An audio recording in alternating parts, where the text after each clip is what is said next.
भगवान शिव से वो ब्राह्मण देव कहते हैं कि प्रभु बस ऐसा ही कीजिए कि इसका कल्याण हो जाए। अब किसी के हित की बात प्रभु कैसे ना टालते, वो कहते एवमस्तु।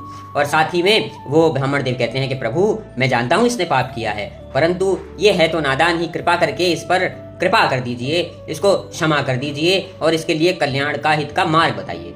जय श्री राम। दोस्तों, आज हम लोग श्री रामचरितमानस उत्तरकांड चौपाई नंबर 109 पे हैं और वो प्रभु कहते हैं कि वैसे तो हाँ इसने पाप किया है, परंतु आप जैसे साधु जो हमेशा सबका परम हित चाहते हैं, उनका दास होने के कारण अब मैं इसको क्षमा कर रहा हूँ, परंतु मेरा श्राप विफल तो होगा नहीं। हाँ, मैं इसके लिए उस श्राप में भी एक उपाय कर सकता हूँ।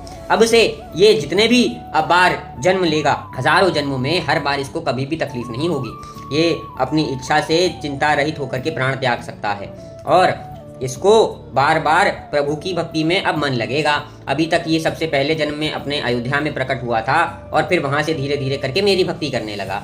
अब ये मेरी कृपा से भगवान श्री रघुनाथ जी के चरणों में अतः प्रेम प्राप्त करेगा और उनका दास हो जाएगा और जहाँ चाहेंगे ये काकभूषुंडी जी रूप में वहां पहुंच जाएंगे और उनका गान करेंगे। ऐसा उनको वर मिला और फिर शिव जी चल दिए वरदान दे करके। गुरु जी ऐसा ही हो सुन करके प्रसन्न हो गए और उसके बाद जो काकभूषुंडी जी थे उन्होंने अगले जन्म में सर्प की योनि प्राप्त करी और बिना ही कष्ट के उसको त्याग दिया। ऐसे उन्होंने कई सारे जन्म भोगे और सबको बारी बारी वो बिना ही परिश्रम के भगवान की कृपा से त्यागते भी रहे।